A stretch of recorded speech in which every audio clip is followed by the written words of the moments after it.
Mr. Claus, one of the most important subjects missing in the quality education is civics, or how our government works and how civilians can participate in their government. Shouldn't civics lessons be a basic right and responsibility for all U.S. citizens? If so, would you consider adding that to the Common Core Standards curriculum offered by Obama as the national standard, which now only covers math and reading? I agree that it should be added. It's extraordinarily important, and those of us who are in the independent movement here for write-in candidates, independent candidates, etc., for political office are pretty well aware of the need. I can speak from a local perspective. Of course, my name's unusual, but when I announced my candidacy, the reaction was, as you might expect, and I'm sure you do expect, there was a little bit of fear in it. Here's a guy, Santa Claus, running for office. Well, each of us has our gifts, and all prospective people and candidates running for office have something to offer.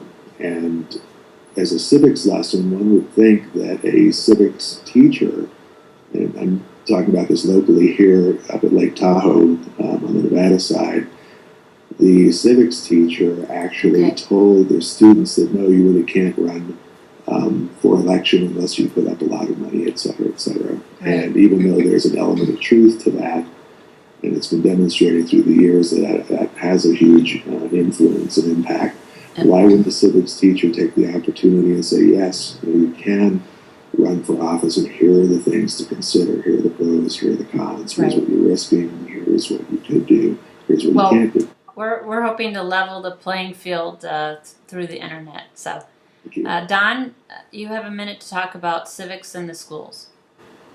Yes, that was the problem that I faced then, but comparing the civics they were trying to teach us.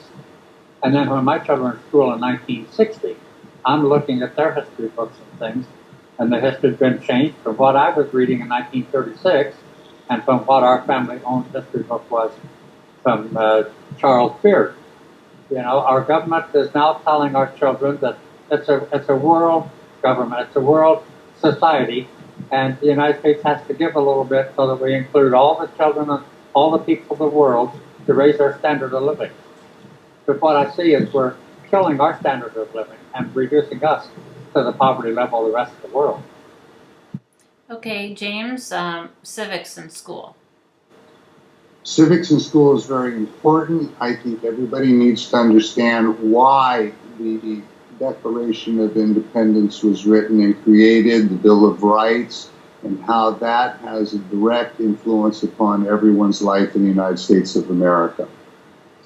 It's like saying knowing how to breathe. I think that having civic classes is no different than having nutrition classes or herbs or math or science. We need the basic fundamental skills of common sense and logic, and civil issues are very important for us to understand. We need to basically retrain our society. Thank you, Judy. Okay.